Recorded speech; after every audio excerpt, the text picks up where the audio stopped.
So hey and welcome student, this is me Ekta Mishra. आज हमारा chapter है ह्यूमन रिप्रोडक्शन, जो कि क्लास 12th का है। तो आज हम अपना न्यू चैप्टर स्टार्ट करते हैं।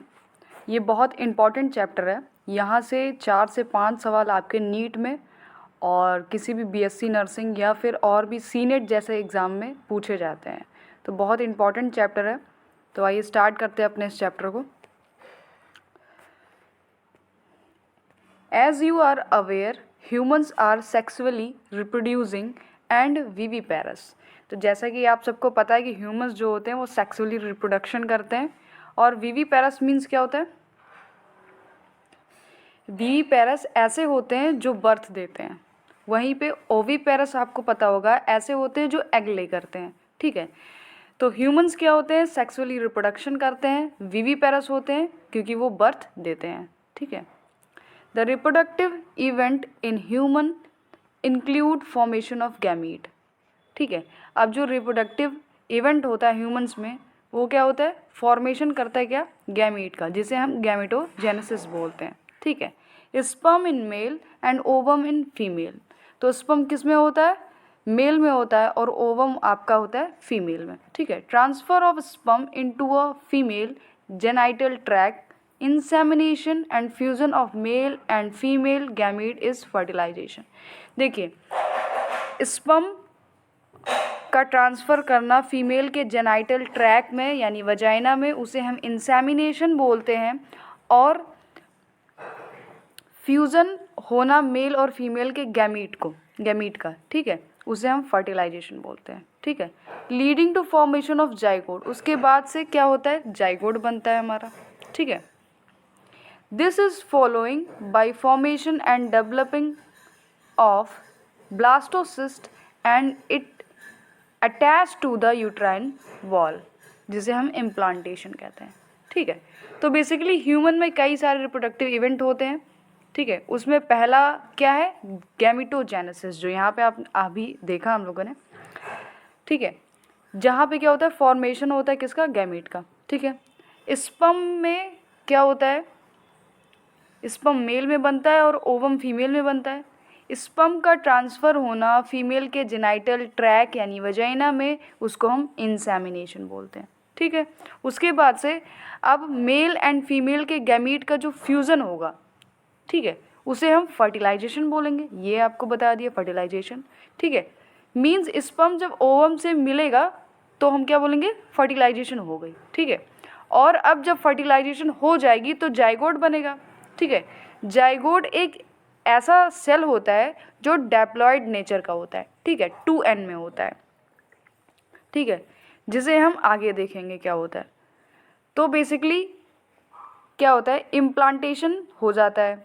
ब्लास्टोसिस्ट आपका ये यूटरस हो गया, ये यूट्राइन वॉल है, यहाँ पे अटैच हो जाएगा ब्लास्टोसिस्ट। ठीक है, इसी को हम बोलेंगे कि यहाँ पे इम्प्लांटेशन हो गई। ठीक है, एम्ब्रियोनिक डेवलपमेंट। अब देखिए, ब्लास्टोसिस्ट के बाद जो एम्ब्रियोनिक डेवलपमेंट होती है मींस 9th मंथ का ऐसा पीरियड होता है जिसे हम गेस्टेशन पीरियड बोलते हैं। ठीक है, and delivery of the baby, और जब बेबी की डिलीवरी होती है तो उसे हम पार्चुरेशन बोलते हैं। ठीक है, you have learn that these reproductive event occur after puberty. तो आप सभी को ये पता है कि ये क्या होते हैं? प्यूबर्टी के बाद ये सारे इवेंट होते हैं, उसके पहले नहीं होते, क्योंकि प्यूबर्टी के बाद क्या होता है? हमारी बॉडी में चेंजेस आते हैं, उसके बाद से ये सारी चीज़ें पॉसिबल हो पाती है। There are remarkable difference between reproductive event in male and female. तो बहुत ज़्यादा अंतर है मेल रिप्रोडक्टिव इवेंट्स में और फीमेल रिप्रोडक्टिव इवेंट्स में। फॉर एग्जाम्पल, जैसे कि स्पर्म का फॉर्मेशन कंटिन्यू होता है ओल्ड मैन में, बट जो ओवम है वो क्या होता है? एक सर्टेन एज तक, जो कि यहाँ पे 50 ईयर्स दिया गया है, बट हालांकि 45 ईयर्स तक भी क्या हो जाता है? ओवम का फॉर्मेशन होना बंद हो जाता है। ठीक है, अब ओल्ड एज में क्या होता है? मेंस का स्पर्म तो बनता है लेकिन स्पर्म का काउंट बहुत कम होता है। ठीक है, नंबर ऑफ स्पर्म फॉर्मेशन क्या होते हैं? डिक्रीज हो जाती है, और इसी को हम ओलिगोस्पर्मिया बोलते हैं। ठीक है, सो आई होप आप लोग के यहाँ तक समझ में आ गया होगा। आगे बढ़ते हैं द मेल रिप्रोडक्टिव सिस्टम। ठीक है, the male reproductive system is located in pelvic region. अब देखो पेल्विक रीजन में मेल रिप्रोडक्टिव सिस्टम क्या होता है, लोकेटेड होता है। पेल्विक रीजन क्या होता है, जहाँ पे हमारी पेल्विक बोन होती है उस रीजन को हम पेल्विक रीजन बोलते हैं। मीन्स एब्डोमेन रीजन के नीचे जो होता है उसे हम पेल्विक रीजन बोलते हैं, ठीक है, जहाँ पे हमारे जेनाइटल ऑर्गन्स होते हैं। It includes a pair of testis, वहाँ पे क्या इंक्लूड करता है ये, pair of testis along with accessory duct, glands and genital and external genitalia। ठीक है, आगे बढ़ते हैं। Testis are situated outside the abdominal cavity within a pouch called scrotum. अब देखिए जो ये टेस्टिस होता है, यहाँ पे दिया गया है, ये टेस्टिस है, ये सिचुएटेड होता है आउटसाइड द बॉडी, बॉडी के बाहर होता है, ठीक है, और एक पाउच में होता है जिसको हम स्क्रोटम बोलते हैं। अब ये स्क्रोटम हेल्प करता है मेंटेन करने के लिए low temperature of testis, testis के लो टेम्परेचर को मेंटेन करने के लिए, ठीक है। हमारी नॉर्मल बॉडी टेम्परेचर कितना है, 35 डिग्री है, ठीक है, और टेस्टिस को कितनी चाहिए, तो 2 से 2.5 डिग्री सेल्सियस अपने नॉर्मल बॉडी टेम्परेचर से कम चाहिए होता है। इसलिए ये क्या होता है, एब्डोमिनल कैविटी के आउटसाइड होते हैं, ठीक है। नेसेसरी फॉर स्पर्मेटोजेनेसिस, तो क्या है कि 2 या फिर 2.5 डिग्री सेल्सियस नेसेसरी होता है स्पर्म का प्रोडक्शन करने के लिए, स्पर्मेटोजेनेसिस के लिए, ठीक है। In adult each testis is oval in shape, तो एडल्ट में क्या होता है, जो टेस्टिस होता है वो ओवल शेप में होता है, ठीक है, यहाँ पे देख सकते हैं आप। With a length about 4 to 5 centimetre and width about 2 to 3 centimetre. अब लेंथ हमारा हो गया, समझ लो ये लेंथ है, ये हो जाएगा 4 to 5, और ये आपका विड्थ यानी चौड़ाई 2 हो जाएगी, 2 3, ठीक है। तो आप ऐसे याद कर सकते हैं 2 3 4 5, ठीक है, 2 3 4 5 ऐसे याद कर लें। लेंथ हो जाएगी 4 5, विड्थ हो जाएगी 2 3, ठीक है। The testis is covered by a dense covering. अब जो टेस्टिस है वो कवर होता है डेंस कवरिंग, जिसको हम क्या बोलते हैं, ट्यूनिका एल्ब्यूजिना, ठीक है। आपके एनसीईआरटी में ये नहीं दिया गया है, बट उसकी कवरिंग को हम ट्यूनिका एल्ब्यूजिना बोलते हैं, ठीक है। Each testis have about 250 compartments. अब देखिए हर टेस्टिस पे क्या होता है, 250 कंपार्टमेंट्स होते हैं जिसको हम टेस्टिकुलर लोब्यूल्स बोलते हैं, ठीक है। आगे बढ़ते हैं। Each lobule contain 1 to 3 highly coiled seminiferous tubule, ठीक है। अब देखो क्या होता है, टेस्टिस के अंदर 250 कंपार्टमेंट्स होते हैं जिसको हम टेस्टिकुलर लोब्यूल बोलते हैं, और टेस्टिकुलर लोब्यूल में एक या एक से तीन हाईली कॉइल्ड सेमिनिफेरस टिब्यूल होते हैं, ठीक है। अब देखिए लोब्यूल का क्या मतलब है, लोब्यूल एक्चुअली लोब वर्ड से बना है, जिसका मतलब होता है स्मॉल सेपरेटेड पार्ट, ठीक है, स्मॉल सेपरेटेड पार्ट। तो 250 स्मॉल सेपरेटेड पार्ट होंगे, ठीक है। आगे बढ़ते हैं। इन विच स्पर्म आर प्रोड्यूस, तो देखो सेमिनिफेरस टिब्यूल्स में क्या होता है, स्पर्म का प्रोडक्शन होता है, ठीक है, और इनका नंबर क्या है 1 to 3, और ये क्या होते हैं, हाईली कॉइल्ड होते हैं। Each seminiferous tubule is lined on its inside by 2 type of cell called male germ cell and Sertoli cell. अब देखते हैं, हर एक सेमिनिफेरस टिब्यूल क्या होता है, लाइंड होता है on it inside by 2 type of cell.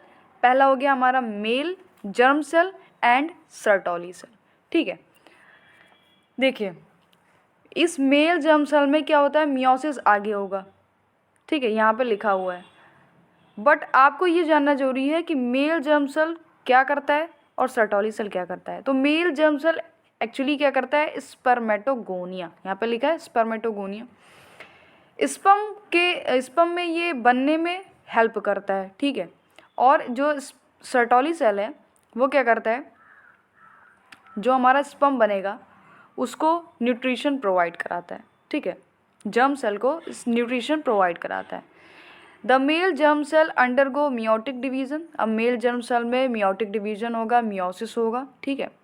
जैसे मेल जर्म सेल क्या होता है, नंबर ऑफ क्रोमोसोम उसमें 46 होते हैं, ठीक है।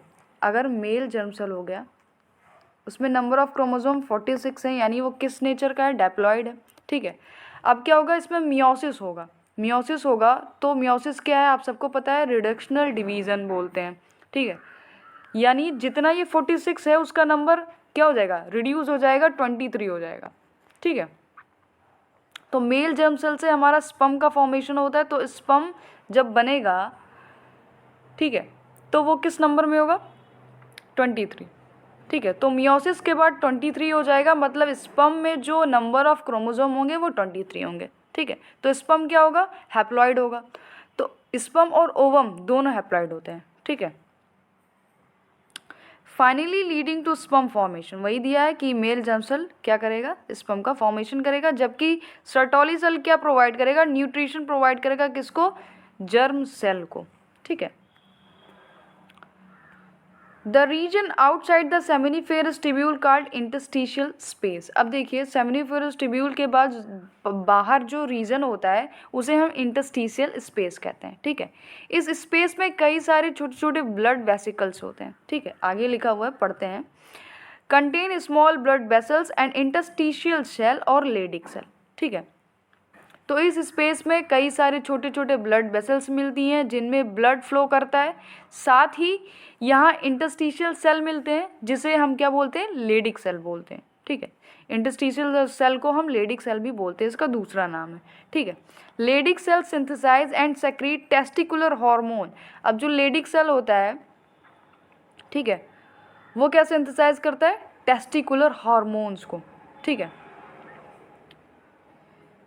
एंड सेक्रीट टेस्टिकुलर हार्मोन्स, तो लेडिक सेल सिंथेसाइज करता है और सेक्रीट करता है टेस्टिकुलर हार्मोन्स को, जिसको हम एंड्रोजन बोलते हैं। अब एंड्रोजन क्या होता है, एंड्रोजन मेल सेक्स हार्मोन होता है, मतलब एंड्रोजन के अंदर कई सारे मेल सेक्स हार्मोन आते हैं, जिसमें जो मेन सेक्स हार्मोन होता है उसका नाम है टेस्टोस्टेरोन। ठीक है, तो मेल में जो सेक्स हार्मोन्स होता है वो होता है testosterone.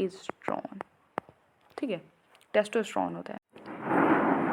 Other immunological competent cell are also present. अब देखिए क्या होता है,